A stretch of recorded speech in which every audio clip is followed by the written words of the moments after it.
오늘 말씀은 교회의 기초가 무엇인가에 대한 말씀입니다. 약간 무거울 수도 있겠습니다.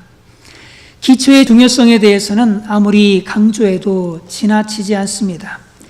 특히 일본은 지진이 많은 지역이기 때문에 미국처럼 고층 건물이 별로 없습니다. 높아야 70층 건물이 최고로 높은 건물입니다. 이처럼 건물을 짓는 데 있어서 기초가 굉장히 중요합니다. 건축에 있어서 튼튼한 기초를 놓는 것이 중요하듯이 신앙의 기초, 교회의 기초를 견고히 놓는 것은 우리의 신앙에 있어서 너무나도 중요한 일입니다. 왜냐하면 반석 위에 세운 집이 무너지지 않듯이 반석 위에 세운 신앙은 결코 무너지지 않기 때문에 그렇습니다. 예수님께서 가이사랴 빌립보 지방에 이르렀을 때입니다. 이때 제자들에게 예수님께서 이렇게 질문하셨습니다.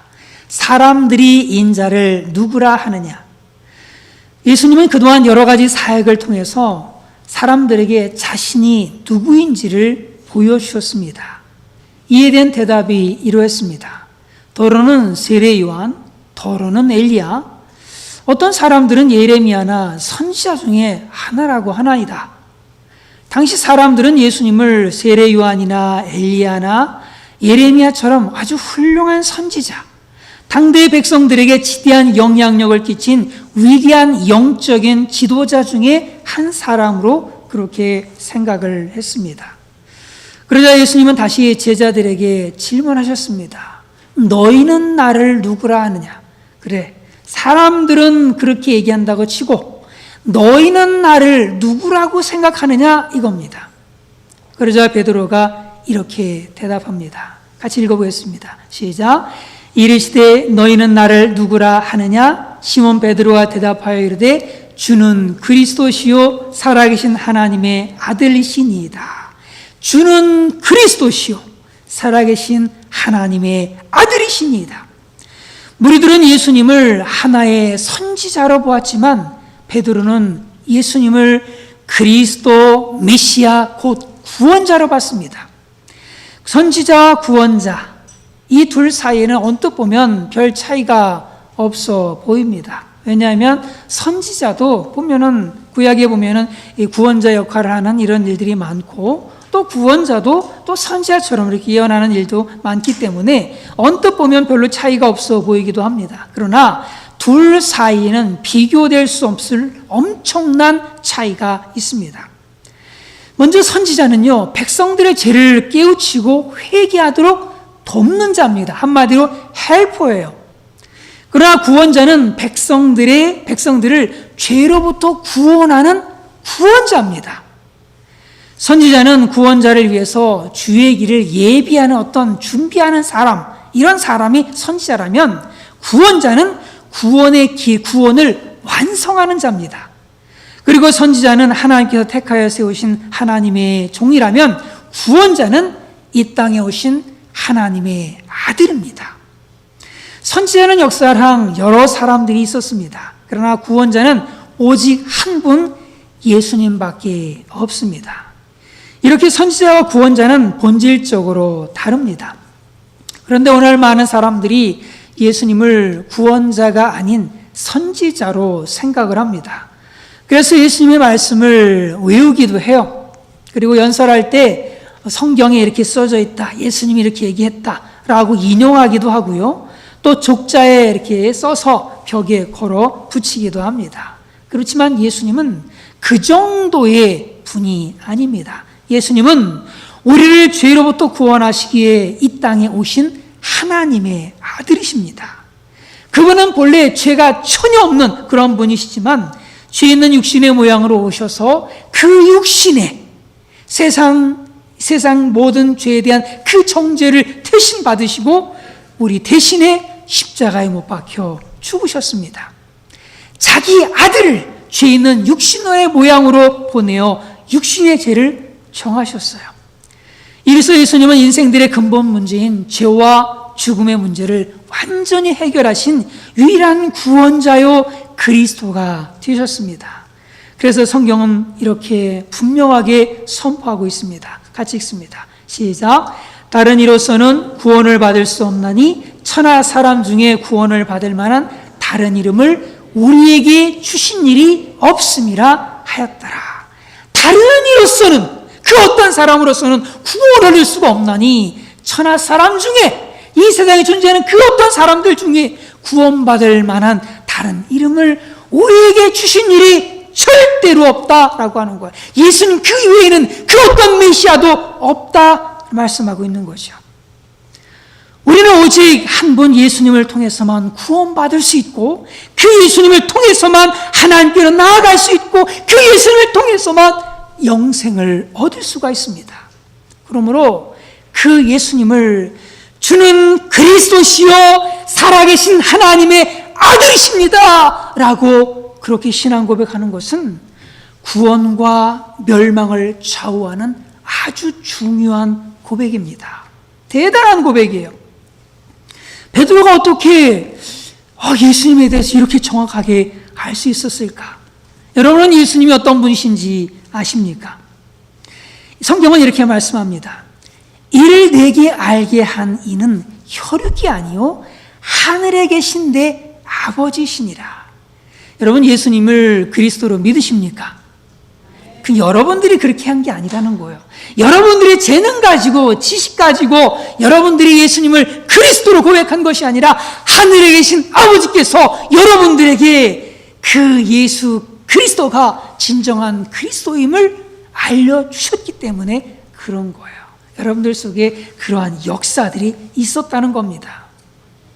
베드로가 이렇게 신앙 고백을 할 수 있었던 것은 그의 지식이나 능력이나 통찰력으로 된 것이 아니었습니다. 오직 성령께서 그로 하여금 예수님이 어떤 분이신가 깨닫게 해주셨기 때문에 그런 거예요. 같이 읽습니다. 시작. 그러므로 내가 너희에게 알리노니 하나님의 영으로 말하는 자는 누구든지 예수를 저주할 자라 하지 아니하고 또 성령으로 아니하고는 누구든지 예수를 주시라 할 수 없느니라. 성령으로 아니하고는 누구든지 예수를 주시라 할 수 없느니라. 여러분들이 예수님을 주님으로 고백하고 영접했다라고 하는 것은 성령께서 여러분들에게 역사하셨다라고 하는 거예요. 성령께서 영적인 눈을 뜨게 하셔서 깨닫게 해주시지 않으신다면 그 누구도 결코 예수님이 어떤 분이신지 알 수가 없어요. 오직 성령께서 도와주실 때 내가 얼마나 비참한 죄인인가를 깨닫게 되고, 이런 나를 구원하시기 위해서 이 땅에 오셔서 십자가에 대신 못 박혀 죽으신 그 예수님을 구원자요 메시아로 비로소 깨닫고 받아들이게 되어진다라고 하는 거예요. 언제 그렇다는 거예요? 성령께서 도와주실 바로 그때. 우리 모두에게 이런 성령님의 조명이 있기를 간절히 바랍니다. 찬송은 이렇게 찬송해요. 같이 해볼까요? 성령이 오셨네, 성령이 오셨네, 내 주님 보내신 성령이 오셨네. 이 기쁜 소식을 온 세상 전하세. 성령이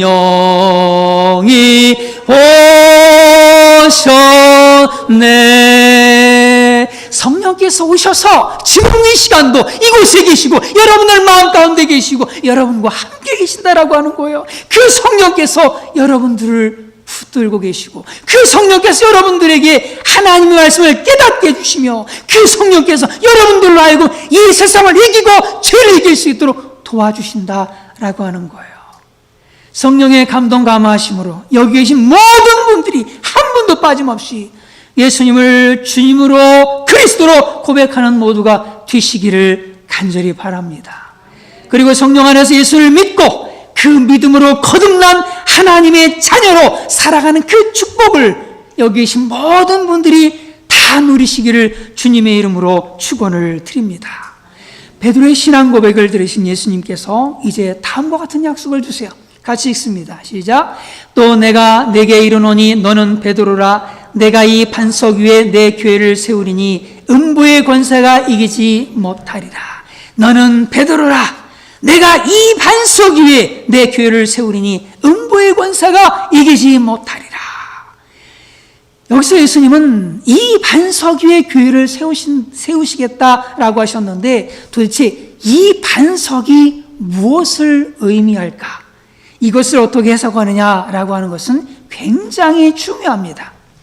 왜냐하면 가톨릭에서는 이 부분을 잘못 해석해서 베드로라고 하는 그 사람 위에 교회를 세우셨다라고 그렇게 가르치고 있기 때문입니다. 그래서 교황의 절대 권위를 주장합니다.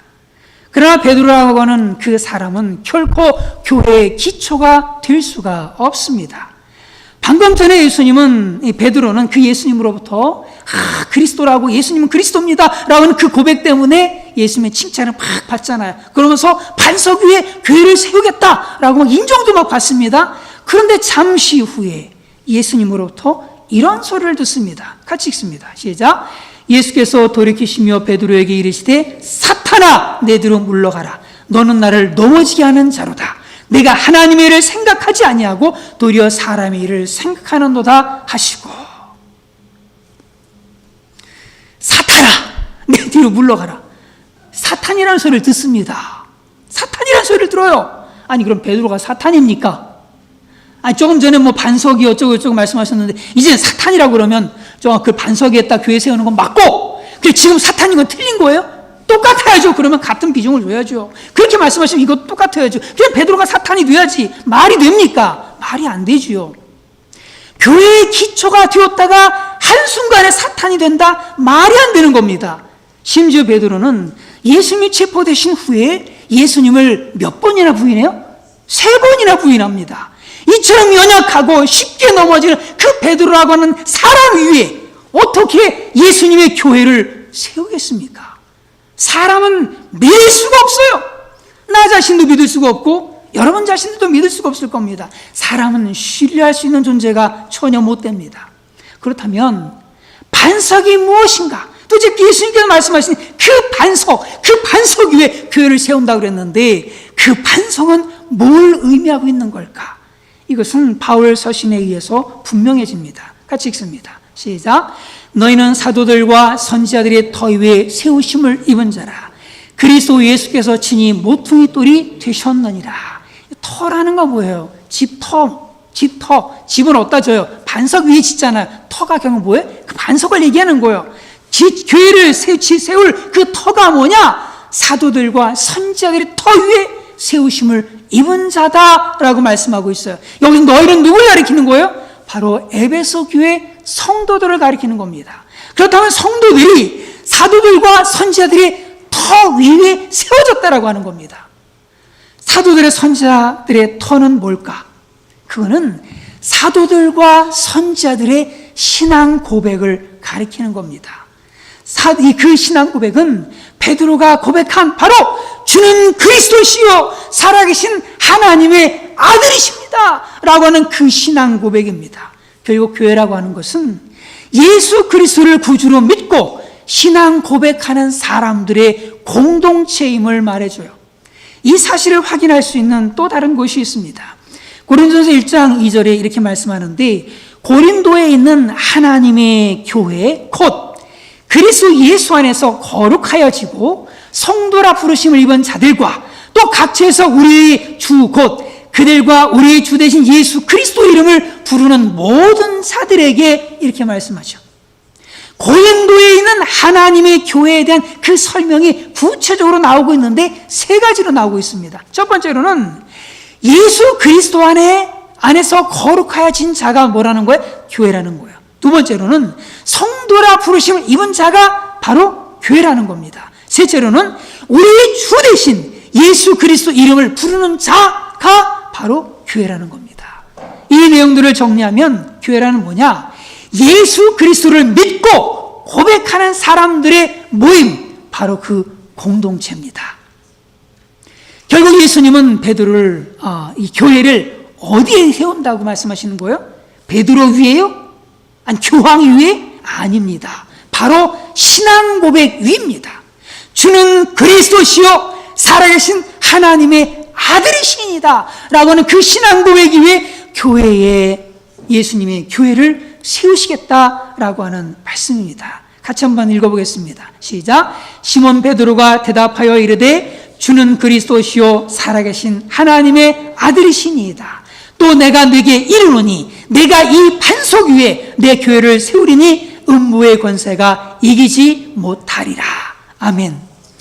초대교회는 주로 지하 동굴이나 카타콤의 그런 지하 무덤이었습니다. 그리고 당시 교인들의 대부분은 밑바닥 천민들이 대부분이었습니다. 오늘날 수천 수만이 모이는 웅장한 현대 그런 그 교회 건물에 비하면 얼마나 초라하고 부족합니까? 그러나 우리 예수님께서 보실 때 오늘날의 그 웅장한 교회보다 카타콤의 그 초대 교회가 훨씬 더 귀하고 사랑스러웠을 겁니다. 왜냐하면 그들은 자신들의 목숨을 걸고 예수님을 메시아요 구원자로 그리스도로 고백한 사람들이었기 때문입니다. 교회는 건물이 아닙니다. 교회는 그 어떤 멋지게 생긴 건물이 아니에요. 카타콤의 그 열악한 상황, 그곳이 그 장소가 교회가 아니에요. 웅장한 현대의 그 건물이 교회가 아닙니다. 교회는 바로 저와 여러분들의 신앙 고백 위에 세워져 있습니다. 우리 구세군 교회가 예수님의 교회인가 아닌가? 여러분 어떻게 생각하십니까? 우리 교회가 정말 예수님의 그 교회입니까? 그것은 어디에 달려 있느냐면 바로 저와 여러분들의 신앙 고백에 달려 있어요. 여기 계신 모든 분들이 예수님을 주인으로 왕으로 섬기는 분들이기를 바라고 예수님의 보혈로 씻김받은 분들이기를 바랍니다. 그래서 예수님을 주님으로 그리스도로 고백하는 그리스도의 교회, 예수 그리스도의 교회로 우리 구세군 교회가 세워지기를 주님의 이름으로 축원을 드립니다. 우리 교회가 예수님의 교회라면요, 우리 교회는 누가 지키신다? 예수님께서 지키십니다. 다시 한번 읽어보겠습니다. 시작. 또 내가 네게 이르노니 너는 베드로라. 내가 이 반석 위에 내 교회를 세우리니 음부의 권세가 이기지 못하리라. 음부의 권세가 이기지 못하리라. 아무리 사탄이 방해를 하고 회방을 놓고 핍박을 해도 결코 하나님의 교회는 무너뜨릴 수가 없습니다. 아무리 불같은 핍박으로 사람들을 죽이고 그냥 빼앗고 비방을 하고 고문을 하고 협박을 해도 결코 하나님의 교회는 끄떡하지 않아요. 왜냐하면 교회는 건물이 아니라 우리 마음속에 우리의 신앙 고백 위에 세워져 있기 때문입니다. 그래서 결코 음부의 권세가 이길 수가 없어요. 눈에 보이는 교회 건물은 불탈 수도 있습니다. 무너질 수도 있어요. 아니, 시간이 지나면 반드시 낡고 무너지게 될 것입니다. 그러나 눈에 보이지 않는 교회, 우리 마음속에 신앙 고백이 세워진 그 교회는 세월이 지나도 결코 무너뜨릴 수가 없습니다. 그러므로 저와 여러분들이 신앙 고백이 얼마나 중요한지 모릅니다. 이것은 가정에서도 마찬가지입니다. 우리가 가정을 지키려면 부부 사이에 또 부모와 자녀 사이에 사랑 고백을 자주 해야 됩니다. 여보, 당신을 정말 너무너무 많이 사랑해. 여러분 가정에서 혹시 그렇게 하시나요? 경민영전님? 네, 그렇게 하시기를 바라고요. 아들아, 딸아, 나는 너를 너무너무 사랑한단다. 엄마, 아빠 사랑해요. 이런 사랑 고백 위에 가정이 견고하게 세워지게 되는 겁니다. 첫 가정을 이룬 아담도요, 아내에게 이렇게 사랑 고백을 합니다. 이는 내 뼈 중에 뼈요, 내 살 중에 살이로다. 얼마나 아름다운 고백인지 몰라요. 어떤 부교님이 남편에게 이렇게 물었답니다. 여보, 당신 나 사랑해? 그러니까 이에 대한 남편의 답변이 같이 한번 읽어보겠습니다. 시작. 네, 우리 남편 되신 남편 되신 분들이 우리 경민형제님 이렇게 옆에 다 떨어져 있네. 다 떨어졌구나. 네, 그렇구나. 대표로 우리 경민형제님 큰 소리로 한번 아내한테 고백 좀 한번 해봐요. 대표로. 여기에 써 있잖아. 써 있잖아.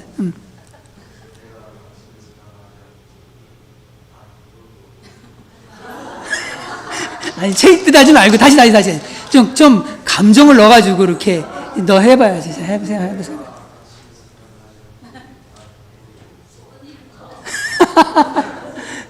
네, 집에 가서 다시 한번 하세요. 네, 정말 내가 당신을 사랑하지 않은 적이 단 한 번도 없어 라고 그렇게 고백을 했다고 해요. 참 정말 그 얘기를 들으면서 저는 한 번도 그렇게 고백을 해본 적이 없는 것 같아요. 오늘 앞으로는 고백을 좀 많이 해봐야 될 것 같습니다. 진실된 사랑 고백을 할 때요, 그 가정이 반석 위에 세운 집과 같아서 어떤 어려움이 오고 위기가 와도요 결코 무너지지 않습니다. 비록 물질적으로는 좀 어려워도요, 사업에 실패를 해도요, 가족 중에 누가 암에 걸려도요, 그 모든 것들을 이기고 다 헤쳐나갈 수가 있는 거예요. 뭐 때문에? 그 사랑 고백 때문에. 마찬가지로 내가 예수님을 나의 그리스도로 믿고 영접하고, 그리고 자꾸만 신앙 고백, 그 사랑 고백을 할 때 우리의 신앙도 반석 위에 세운 집과 같아서 결코 무너지지 않습니다. 어떤 유혹이나 핍박이나 시련이 와도 음부의 권세가 그 예수님이 세우신 그 교회를 결코 무너뜨릴 수가 없습니다. 이 세상의 그 무엇도 우리를 그리스도와 나 사이를 갈라놓을 수가 없는 줄로 분명하게 믿습니다. 로마서는 이렇게 말씀해요. 누가 우리를 그리스도의 사랑에서 끊으리요? 환난이나 곤고나 박해나 기근이나 적신이나 위험이나 칼이랴. 내가 확신하노니 사망이나 생명이나 천사들이나 권세자들이나 현재일이나 장래일이나 능력이나 높음이나 기품이나 다른 어떤 피조물이라도 우리 주 그리스도 예수 안에는 하나님의 사랑에서 끊을 수 없으리라. 믿으십니까? 누가 우리를 그리스도의 사랑에서 끊으리요? 하나님의 사랑에서 끊을 수 없으리라.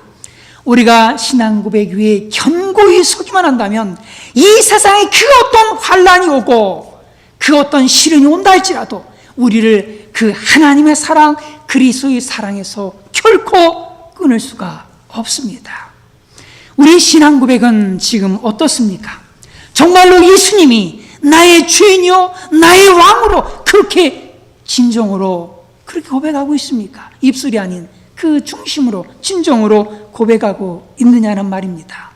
정말로 예수님이 우리의 구원자가 되십니까? 다른 구원자를 바라보고 살아가고 있지는 않습니까? 어떤 성도들 중에는 처음에는 그 은혜와 감격이 굉장히 뜨거웠는데 세월이 가면서 예수님과의 관계성이 느슨해지고 감격이 사라지고 사랑이 식어져가는 그러한 사람들이 있습니다. 이런 분들은 가정에 위기가 오듯이 예수님과의 관계에도 위기가 찾아오게 됩니다. 이때 우리가 어떻게 해야 될까요? 주님께서 말씀하십니다. 같이 읽습니다. 시작. 그러므로 어디서 떨어졌는지 생각하고 회개하여 처음 행위를 가지라. 만일 그리하지 아니하고 회개하지 아니하면 내가 내게 가서 내 촛대를 그 자리에서 옮기리라. 얼마나 무서운 말씀인지 모릅니다. 내가 어디서 떨어졌는지 생각해라. 늦기 전에 떨어졌는지 생각하고 회개해서 그 처음에 가졌던 그 감격을 회복해라. 초심으로 돌아가서 새로운 마음으로 예수님을 나의 그리스도로 그렇게 고백해라. 그렇게 말씀하고 있는 거예요. 주는 나의 그리스도십니다. 주는 나의 그리스도십니다. 그렇게 고백하라는 거예요. 내가 얼마나 비참한 죄인이었는데 이런 나를 위해서 피를 흘려주시고 나를 구원해 주시기 위해서 십자가에서 대신 그 죽으신 그 은혜, 다시금 그 은혜를 굳게 붙들라는 말씀이에요. 이때 주님과의 관계성이 다시금 회복이 되어지는 거예요. 다시금 깊어지게 되어지는 거고 우리의 교회는 다시금 견고하게 서게 되어지는 겁니다. 어떤 가정은 그래서 부부관계가 굉장히 힘들 때마다 결혼식 때 찍은 비디오를 함께 본답니다. 그리고 결혼 서약에 할 때 그때 그 서약을 꺼내서 읽으면서 그때의 감격, 처음에 그 감격을 되살리려고 이렇게 노력을 한다고 합니다. 그러면서 가정의 위기를 극복해 나간다고 해요. 우리는 내가 처음 예수님을 만났을 때 그 감격과 그 기쁨과 그 감사와 그 은혜를 우리가 항상 마음에 다시금 새길 수 있기를 간절히 바랍니다. 그리고 날마다 우리 고백이 예수님은 주님이십니다, 예수님은 그리스도십니다, 그렇게 고백할 수 있는 우리 모두가 되기를 간절히 바랍니다. 아멘. 이런 고백이 있는 우리 모두인 줄로 분명히 믿습니다. 그런 여러분에게 주님께서 두 가지 방향을 주세요. 이 방향 간단하게 드리고 마치겠습니다. 어떤 고백이냐면, 두 방향이냐면, 첫 번째로는 영원 구원하는 삶을 살라는 겁니다. 같이 한번 읽어볼까요? 시작. 내가 천국 열쇠를 내게 주리니 내가 땅에서 무엇이든지 매면 하늘에서도 매일 것이요 내가 땅에서 무엇이든지 풀면 하늘에서도 풀리리라 하시고. 뭘 준다고요? 천국 열쇠. 천국 열쇠를 준다는 겁니다. 누구에게 주신다는 거예요? 베드로에게 지금 막 얘기하고 있는 것 같잖아요, 그죠? 근데 베드로에게만 천국 열쇠가 있는 게 아니에요. 그게 아니라 예수님을 주님으로 그리스도로 고백한 우리 모두에게 주님께서는 천국 열쇠를 주신다라고 말씀하고 있는 거예요. 천국 열쇠는요, 이거 아무에게나 맡기지 않지요. 천국에 들어가는 건데 그걸 아무에게나 막 맡깁니까? 가장 신뢰하고 가장 믿을 만한 사람들에게 천국 열쇠를 맡기는데, 그 사람들이 어떤 사람들이에요? 예수님을 주님으로 그리스도로 고백한 바로 그러한 사람들, 저와 여러분들에게 천국 열쇠를 맡기셨어요. 여러분들에게는 천국의 문을 여는 열쇠를 여러분이 다 갖고 계시는 거예요. 이 귀한 직분을 여러분에게 맡기셨어요. 그 특권을 두렵고 떨림으로 잘 감당할 수 있기를 간절히 바랍니다. 천국문을 열어서 많은 사람들 천국 보낼 수 있는 그런 우리 모두가 되시기를 간절히 바랍니다. 그리고 두 번째로는 자기 부인 자기 십자가의 길을 가라고 하세요. 자기 부인 자기 십자가의 길을 가라고 합니다. 같이 읽습니다. 시작. 이에 예수께서 제자들에게 이르시되 누구든지 나를 따라오려거든 자기를 부인하고 자기 십자가를 지고 나를 따를 것이니라. 누구든지 나를 따라오려거든. 목사님이 아까 얘기하셨던 것처럼 예수님을 따르는 것이 왜 이렇게 힘든 겁니까? 라고 말씀하셨는데 자기를 부인해야 돼요. 힘들긴 힘든 겁니다. 자기 십자가를 져야 됩니다. 그것도 날마다, 한 번만 그렇게 하고 마는 것도 아니고 날마다 그렇게 해야 돼요. 이유가 있습니다. 왜냐하면 우리의 육신은 여전히 이 땅에 팔을 딛고 있고, 그리고 우리의 영혼은 이 육신 안에 있기 때문에 우리는 육신의 소욕으로 말미암아서 우리는 통화되지 못한 모습을 갖고 있기 때문에 끊임없이 자기를 부인하고 자기를 십자가에 못 박지 않으면 자꾸만 육신에 끌려다니고 세상 쾌락에 끌려다니고 자기 유익에 끌려다니고 그렇게 하게 되어지는 겁니다. 자기중심적이고 육신적이고 이기적인 그런 정욕과 안위를 사모하는 그런 자신에게 끌려다니는 거예요. 그런 끌려다닐 수밖에 없어요. 그래서 자기를 부인해야 됩니다. 예수님께서 이렇게 베드로 예배소에서 이렇게 말씀하십니다. 너희는 유혹의 욕심을 따라 썩어져가는 구습을 따르는 옛사람을 벗어버리고, 이것도 날마다 벗어버려야 돼요. 오직 너희 심령이 새롭게 되어 오직 하나님을 따라 의와 진리의 거룩함으로 지으심을 받은 새 사람을 입으라. 한마디로 자기 부인은 썩어져가는 그 구습을 쫓는 옛날에 그 습관을 쫓는 그 옛 사람을 날마다 벗어버리는 거예요. 매일매일 매 순간이 내적인 영적인 전투예요. 영적인 전투입니다. 결코 쉽지 않습니다. 그냥 저절로 되는 게 아니에요. 그러다 보니까 우리는 날마다 자기 부인하고 자기를 십자가에 지려는 노력이 필요한데 이 노력 가지고도 안 돼. 해보셨습니까? 정말로 그래요. 날마다 자기를 부인하고 자기를 십자가에 못 박고 주님 따라가고 싶은데 내 노력과 내 열심 가지고는 그냥 한계에 부딪혀서 절망할 때가 얼마나 많은지 몰라요. 성령님의 도우심이 필요합니다. 그래서 예수님께서 이렇게 말씀하셨어요. 같이 읽습니다. 시작. 시험에 들지 않게 깨어있어 기도하라. 시험에 들지 않게 깨어 기도하라. 마음에는 원이로되 육신이 약하도다. 기도하라고 하시는 거예요. 왜 예수님께서 자꾸만 기도해라 말씀하시느냐? 너희들의 육신이 약하기 때문에 예수님을 따라가려면 성령의 도우심이 필요해. 그래서 기도해야 돼. 그런데 갈수록 사람들은 기도가 줄어들고 있어요. 점점점 기도를 안 합니다. 점점점 우리 삶에서 기도의 시간들이 점점점 죽어가고 있어요. 그러다 보니 자기를 부인하는 일도 없고 자기 십자가를 지는 일도 없고, 그렇게 되는 거죠. 주님을 올바로 따라가지 못하는 상황이 되어지고 마는 겁니다. 저들이 이 세상을 살아가는 동안에 날마다 기도함으로, 날마다 자기를 부인하고, 날마다 자기를 십자가에 못 박고 예수님을 따라갈 수 있기를 간절히 바랍니다. 결론적으로 우리는 날마다 우리의 신앙을 점검해 봐야 됩니다. 주는 그리스도시요 살아계신 하나님의 아들이십니다 라고 하는 그 고백 위에 저와 여러분들이 날마다 견고하게 설 수 있기를 간절히 바랍니다. 그리고 주님께서 우리에게 맡겨주신 그 천국 열쇠, 그 복음을 사용해서 많은 영혼들을 저 천국으로 인도해가는 우리가 될 수 있기를 간절히 바랍니다.